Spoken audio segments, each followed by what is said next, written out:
Assalamualaikum warahmatullahi wabarakatuh.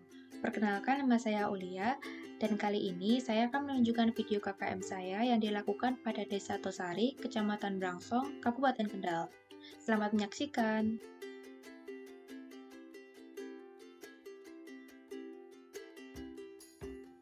Perjalanan KKM dimulai dari meminta izin kepada kepala desa setempat.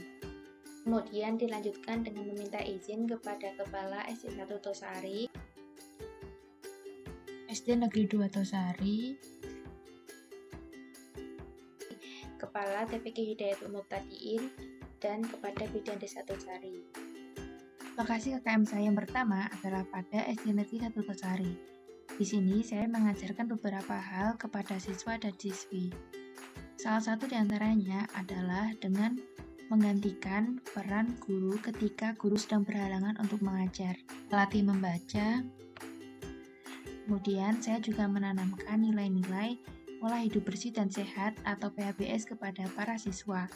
Siswa di sini diajak berperan aktif dalam pembelajaran sehingga sistem pembelajaran diharapkan lebih maksimal. Dalam rangka olahraga bersama, siswa dan siswi bersama para guru melakukan jalan sehat bersama yang dilakukan setiap beberapa minggu sekali. Pada SD Negeri 1 Tosari juga diadakan ekstrakurikuler untuk meningkatkan kapasitas pemahaman siswa. Misalnya, ekstrakurikuler bahasa Inggris yang diberikan kepada siswa kelas 4. Setelah melakukan KKM pada SD 1 Tosari, mahasiswa melakukan KKM pada SD 2 Tosari. Di sini, mahasiswa membantu guru mengecek suhu badan siswa di saat pagi hari sebelum pelajaran sebagai salah satu protokol kesehatan pelaksanaan PTM di sekolah. Setelah pengecekan suhu badan, siswa masuk ke dalam kelas dan kemudian membaca Asmaul Husna agar kemudian dapat mendapatkan berkah dalam mencari ilmu. Kemudian, siswa melakukan pembelajaran seperti biasa. Selain di sekolah, pembelajaran juga bisa dilakukan di rumah masing-masing siswa. Hal tersebut dilakukan untuk meningkatkan kapasitas dari siswa tersebut dalam mempelajari pelajaran yang ia peroleh di sekolah tadi.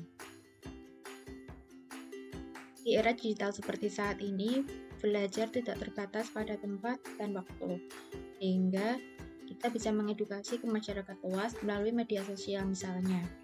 Di sini mahasiswa membuatkan postingan mengenai bencana dan jenisnya, kesiapsiagaan bencana,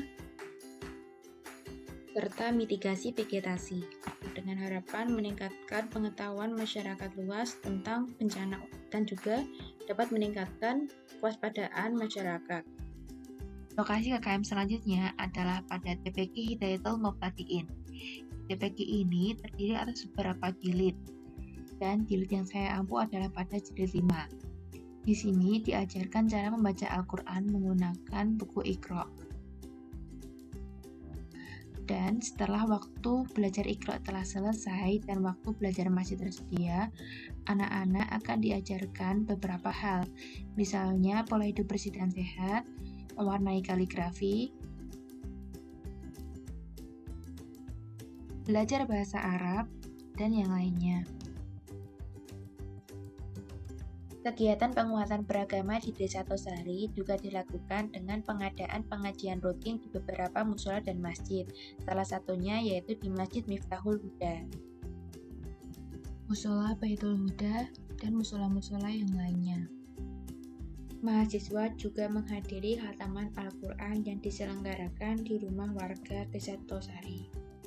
Sesuai dengan tema KKM kali ini, mahasiswa membagikan postingan moderasi beragama di media sosial. Postingan moderasi beragama bersumber pada buku yang dikeluarkan oleh Kementerian Agama Republik Indonesia. Pada bidang kesehatan, kegiatan promotif dan preventif diberikan kepada masyarakat. Masyarakat diedukasi mengenai pencegahan penularan virus COVID-19, mitigasi bencana, dan pola hidup bersih dan sehat di rumah. Sosialisasi pola hidup bersih dan sehat dan mitigasi bencana juga dilakukan kepada anak-anak. Jika sosialisasi dilakukan kepada anak-anak, maka bahasa dibuat lebih mudah dimengerti agar mereka dapat menerapkan ke kehidupan mereka sehari-hari.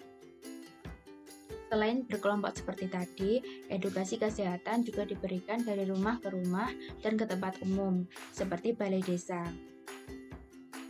Kemudian, mahasiswa membuat postingan media sosial mengenai pola hidup bersih dan sehat di rumah, pola hidup bersih dan sehat di sekolah, dan pola hidup bersih dan sehat di kantor.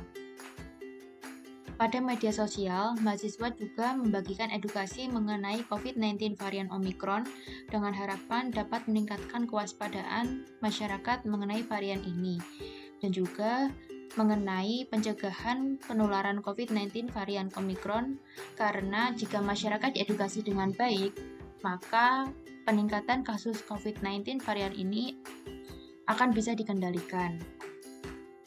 Di masa pandemi COVID-19, peningkatan daya tahan tubuh manusia sangat penting untuk mencegah penularan virus tersebut. Hal ini dilakukan misalnya dengan melakukan vaksinasi. Pemerintah sudah menganjurkan vaksinasi sangat luas, mulai dari orang tua hingga anak-anak. Nah, pada Desa Tosari kali ini dilakukan proses vaksinasi pada anak-anak SD, yaitu pada SD Negeri 1 Tosari, SD Negeri 2 Tosari, dan SDIT Al-Kausar. Dan di sini saya berperan sebagai petugas administrasi. Anak adalah calon penerus bangsa yang perlu untuk dijaga kesehatannya mulai dari usia dini. Pada posyandu, seorang anak akan diperiksa pertumbuhannya, mulai dari berat badan, tinggi badan, lingkar kepala, dan kemudian akan dimasukkan ke dalam buku khusus untuk mengetahui apakah pertumbuhannya sudah sesuai atau belum. Kemudian, bayi atau balita juga akan mendapatkan imunisasi sesuai dengan dosis dan jadwalnya. Tak kalah penting dari bayi dan balita, lansia memerlukan perhatian khusus dalam aspek kesehatan. Pada Posbindu dilakukan senam lansia untuk meningkatkan kebugaran, yang kemudian akan dilakukan serangkaian tes pemeriksaan kesehatan secara gratis. Kegiatan berikutnya adalah membantu proses produksi UMKM, snack, dan catering. Saya membantu mulai dari proses pemberian tepung, kemudian disiapkan untuk penggorengan, digoreng ke dalam minyak yang panas, tiriskan, dan ditunggu hingga dingin. Kemudian dimasukkan ke plastik snack.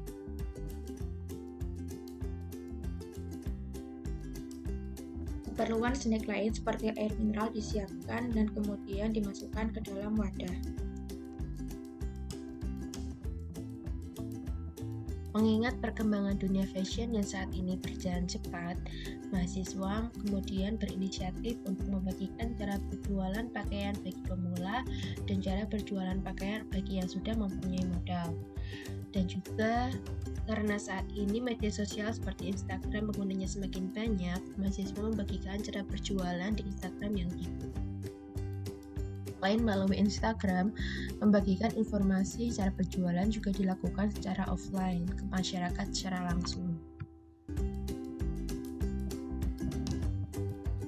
Sebagai pengintegrasian bidang ekonomi dan teknologi, mahasiswa membuat desain promosi produk seperti pembuatan promosi stripping, promosi snack dan catering, promosi pentol, promosi rajutan, promosi warung, dan yang lainnya. Di sini mahasiswa melakukan pelatihan Microsoft Excel, Microsoft Word, dan Microsoft PowerPoint kepada pemula, dengan harapan mereka dapat menggunakan skill ini ketika mereka sudah memasuki dunia pekerjaan atau studi yang selanjutnya. Pada Balai Desa Tosari, mahasiswa bersama pegawai Desa Tosari melakukan pengisian profil desa. Profil desa ini penting karena memuat informasi tentang sebuah desa mengenai pendidikan, ekonomi, kesehatan, dan yang lainnya. Untuk mengetahui data yang akurat, maka diperlukan terjun langsung ke masyarakat untuk mengetahui data yang sesungguhnya itu bagaimana. Luas Desa Tosari sekitar 170 hektar, dan lebih dari setengah bagian dari Desa Tosari merupakan daerah pertanian, sehingga sebagian besar mata pencaharian penduduk di sini adalah sebagai petani. Sebagai sarana perkumpulan, petani di Desa Tosari terbagi atas 3 kelompok tani. Untuk kelompok tani Sumber Bobo, kelompok tani Sri Arum, dan kelompok tani Ngudi Mulyo yang diketuai oleh masing-masing satu ketua. Di sini mahasiswa melakukan wawancara terhadap petani dan juga melakukan sosialisasi kesehatan. Mahasiswa juga melakukan observasi dan wawancara kepada pemilik peternakan dan pembudidayaan di Desa Tosari, seperti misalnya pembudidayaan ikan lele dan juga ikan patin, peternakan kambing, dan peternakan sapi, yang kemudian datanya kembali dimasukkan ke web profil desa. Sekian video KKM di Desa Tosari desa saya, semoga dapat menginspirasi semuanya.